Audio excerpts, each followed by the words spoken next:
Che cazzo dire? Domani 29 aprile, cioè fra poco, sta per uscire una traccia strumentale di Slow Sleep che vabbè in realtà era già uscita prima ma è un'altra storia, come se non sia successo niente. Sta per uscire un'altra traccia strumentale che farà parte di un nuovo capitolo e ci tenevo a spiegare alcune cose. Slow Sleep non è né una band né un progetto solista, non lo so manch'io che cos'è, modo di fare le cose che associa suoni e immagini, concetti, testi e cose a una storia di cui facciamo parte io e i miei amici immaginari UFO La Candela, che ancora non ha un nome, e Socrate è lui. Ce ne sono altri però non stanno qua, sono in quarantena, non siamo congiunti. Ovviamente vabbè, ruota intorno a me perché sono stato io a iniziare tutto. C'ho tante cose da spiegare e io mi faccio i trip, lo sai. Quindi tagliamo qui. Slow Sleep pubblicherà dischi di canzoni e tracce strumentali singole ogni tanto, non c'è un ordine preciso. Questi due mondi sono collegati alla storia, al concept che c'è dietro, perché ogni cosa che canto, scrivo, pubblico, anche questo non fa parte del mondo reale, è parte di un sogno che corrisponde sempre di più alla realtà. Iniziato 5 anni fa, poi si è evoluto in modo strano fino a portarmi qui di fronte a te, non la fotocamera. te, chiunque tu sia, ti voglio bene, c'è una pazienza ora. Praticamente il primo pezzo sarà Preludio, è uno dei temi che mi porto dietro da un bel po'. Sì, non dovevo parlare di questo, divago sempre.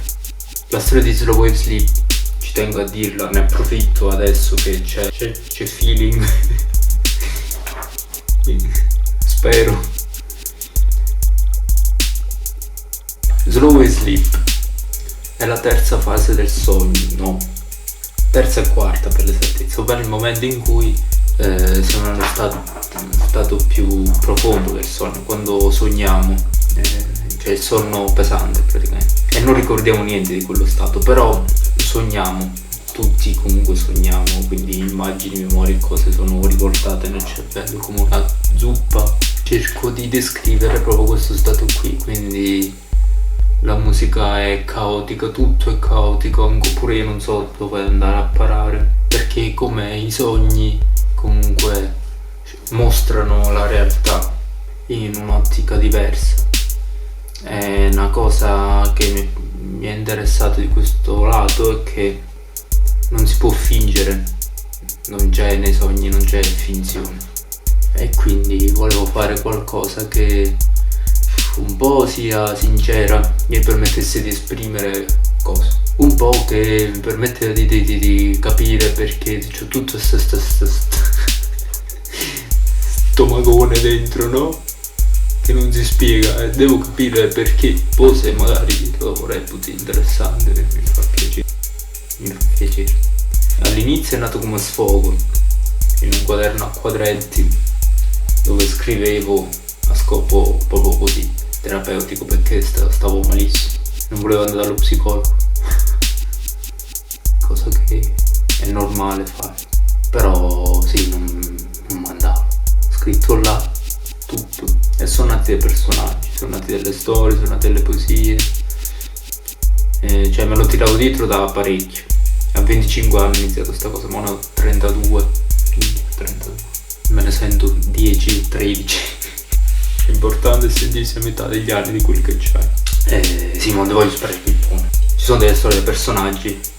All'inizio il personaggio principale è Reflex, si chiama Reflex, storpiatura di riflesso, che era nato inizialmente come proiezione della mia parte migliore. Ero sempre a disagio, sono tuttora a disagio nelle situazioni e nelle cose, no? penso che ognuno di noi c'è una parte, la massima espressione di se stesso. Io vorrei tanto arrivare lì, è impossibile, perché una volta che lo comunico con una canzone, con un video, con un testo, con qualcosa, già quel momento là è passato, quindi è una sorta di utopia. E proiettavo questa parte in lui, era una sorta di alter ego, poi è diventato una sorta di acerrimo nemico e mo si è voluto in modo strano.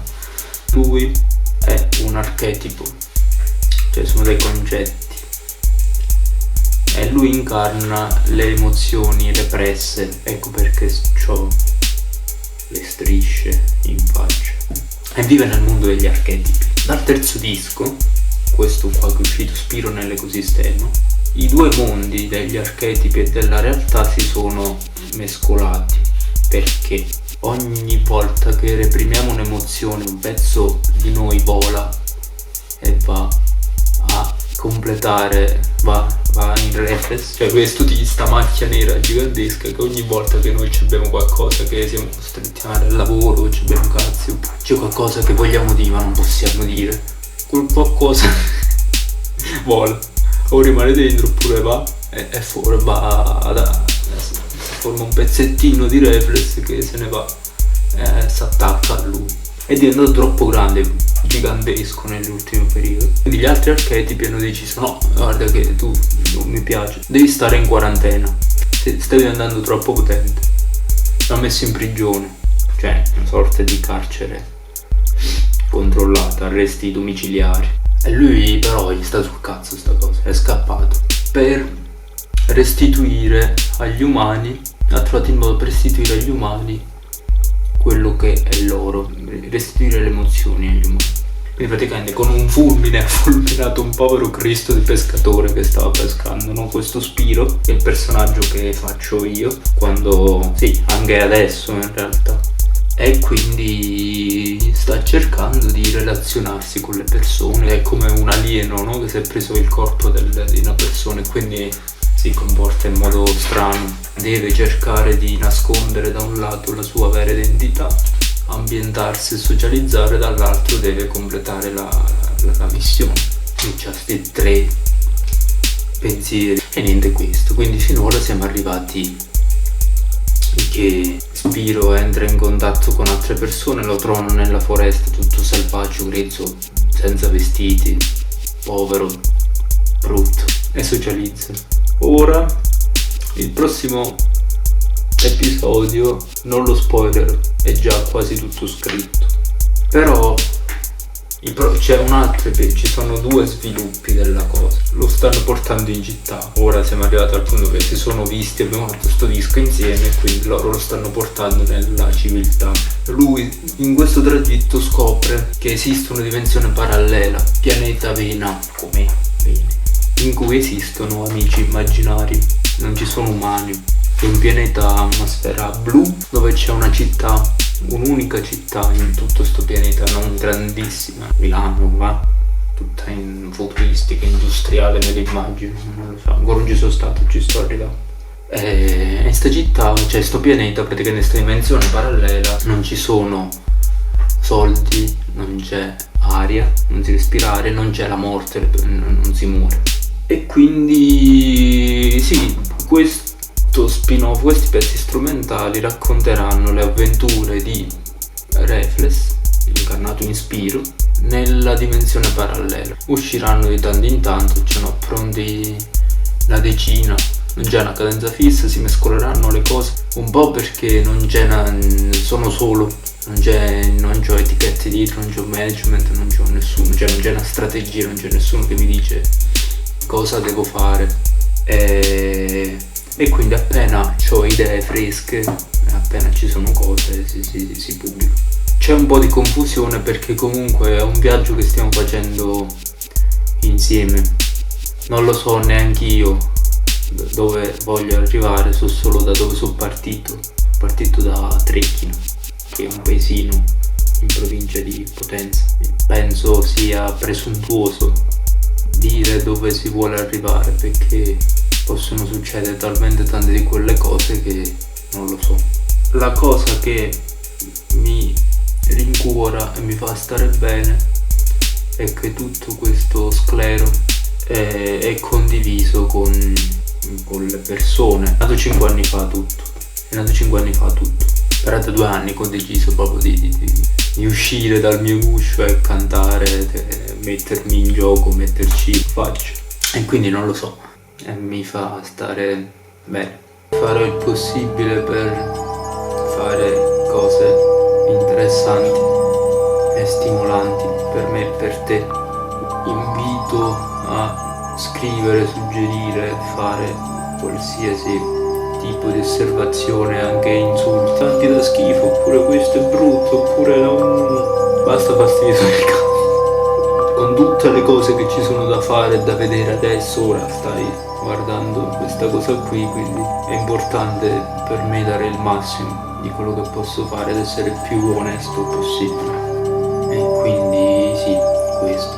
Chiunque può far parte di Slow Sleep, il mio sogno sarebbe veramente di creare qualcosa che un mondo parallelo, dove non ci sono preoccupazioni, dove ci si viene a purificare quando la tensione è troppa, lo stress è troppo, stanchezza mentale, oppure si ha bisogno di stimoli e cose, oppure ci si vuole passeggiare solo, di creare una cosa che sia speciale. Te e altre persone prenderebbero il posto di sì, per ora basta, chiudo qui.